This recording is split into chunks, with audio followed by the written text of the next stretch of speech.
앵커 브리핑 시작합니다. 최근 국내에서도 폭발물을 설치하겠다는 테러 협박이 전국적으로 많아지고 있습니다. 많은 사람이 오가는 시설과 공연장, 공공장소, 학교 등 대상도 다양합니다. 이런 협박으로 많은 사람들이 불안에 떨었고 수업에 차질을 빚거나 공연이 연기되고 행사가 취소되기도 했습니다. 대표적인 사례가 지난달 5일 신세계백화점 본점 폭파 협박 사건입니다. 경찰 수사 결과 온라인 커뮤니티에 테러 협박글을 게시한 범인은 제주에 거주하는 중학생으로 형사 미성년자인 촉법소년이었습니다. 백화점 측은 영업 중단으로 인해 약 6억 원의 손실을 본 것으로 추정된다고 밝혔습니다. 무엇보다 공권력과 혈세 낭비도 심각합니다. 폭발물 테러 등 허위 신고로 인한 경찰 출동은 2022년 4,200건에서 지난해 5,400건으로 약 28% 늘었습니다. 그리고 협박 신고로 경찰력이 투입될 때마다 한 번에 최소 수백만 원의 혈세가 들게 됩니다.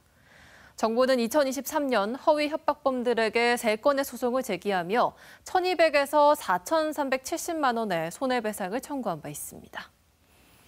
지난 3월부터는 공중협박죄가 신설이 됐습니다. 공중협박죄란 불특정 다수를 대상으로 생명과 신체에 위해를 가하겠다고 협박한 경우 5년 이하의 징역 또는 2천만 원 이하 벌금형에 처하도록 규정하고 있습니다.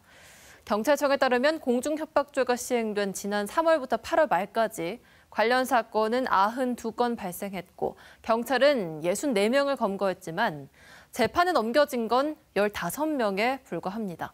특히 미성년자 가해자는 대부분 소년법에 따라 형사처벌이 아닌 보호처분으로 끝나게 됩니다.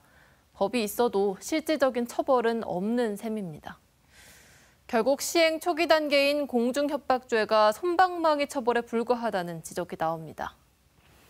공중협박 사건이 계속되면서 모방범죄 가능성도 제기되고 있는데요. 따라서 전문가들은 처벌 수위를 높이고 손해배상을 적극 청구해야 한다고 강조합니다.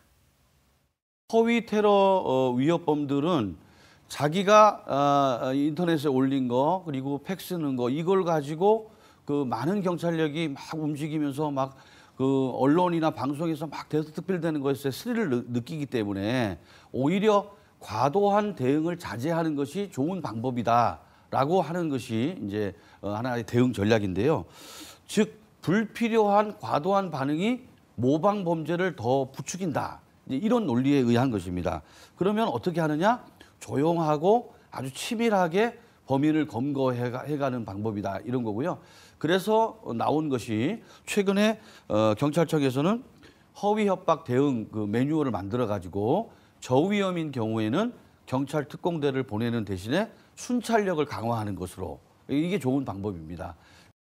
폭발물 협박만으로도 강력한 처벌이 가능하도록 법률 개정이 필요합니다. 실제 폭발물이 없더라도 공공의 안전과 질서를 심각하게 이미 위협한 것으로 간주해서 중범죄로 처벌해야 할 것이고 우리 일반적으로 형법상의 협박죄는 개인의 법익을 해야 하는 죄로 규정이 되어 있습니다. 그렇지만 공중협박죄는 공공의 안녕이라는 공안을 해야 하는 범죄라는 측면에서 더욱 강하게 처벌할 필요가 있습니다. 그리고 현재에도 미수법은 처벌을 하고 있지만 공중협박죄는 이것이 발전하게 된다면 소요죄라든지 굉장히 사회적으로 큰 문제가 발생할 수 있기 때문에 처벌의 범위를 미수범뿐만 아니라 예비나 음모 단계까지도 넓혀서 강력하게 처벌하는 것이 필요할 것이라고 생각이 되고요. 그리고 민사적으로도 징벌적 손해배상 제도를 도입할 필요성도 있어 보입니다.